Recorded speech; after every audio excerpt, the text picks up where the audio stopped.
Ce qui fait effectivement au son la beauté d'un objet comme Minuscule, c'est que toute l'intention, tout le propos, en tout cas 50% du propos, passe par le son.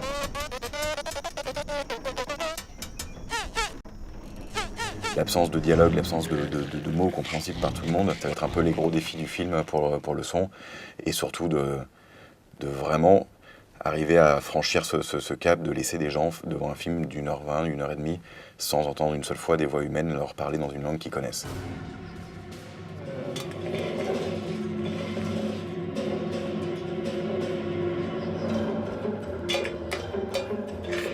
Bizarre, putain, je trouve pas que ça commence tôt, le pum pum pum. Non, moi j'aime bien. Parce que ça commence avant que ça dévale, Non. ça annonce un peu le truc, non? On essaye d'éviter le plus possible les sons un peu cartoon, tous les trucs un peu fastoches. Donc c'est plutôt réaliste, mais toujours décalé, quoi. Et on aime bien le gros son, surtout.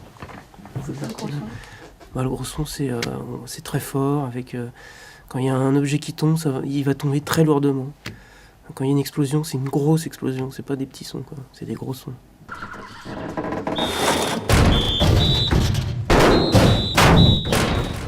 Et est-ce que tu peux mettre une belle reverb sur le macaque? Quel macaque? Ouais, une espèce de singe là qui... Celui-là, là?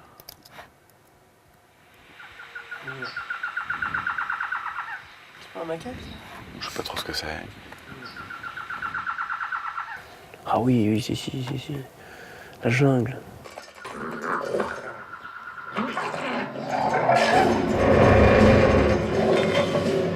C'est beaucoup mieux. Hein? C'est beaucoup mieux. Ouais, Par contre, il faut meubler un peu. Oui. La boîte, Alors, un oiseau, un macaque, Bah, les macaques, on en a déjà du un phoque. T'as ramené ta banque de phoques? Oui, j'ai ramené une banque de c'est phoques, bon. ouais. Comme il a sorti une banque de phoques, il y a toute une série de sons de phoques assez étranges. Alors ça, c'est des sons qui sont intéressants parce que quand on les tripatouille dans tous les sens, on les met à l'envers, on les stretch et tout ça. Donc du coup, ça fait des sons très bizarres et qui collent bizarrement très très bien au caractère des fourmis rouges.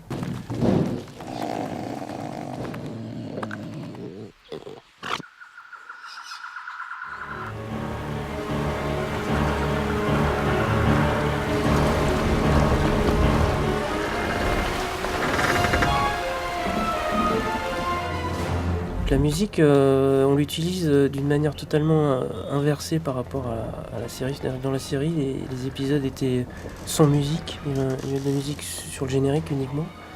Alors que là, sur le film, ça va être très musical, ça va être du scoring à l'américaine.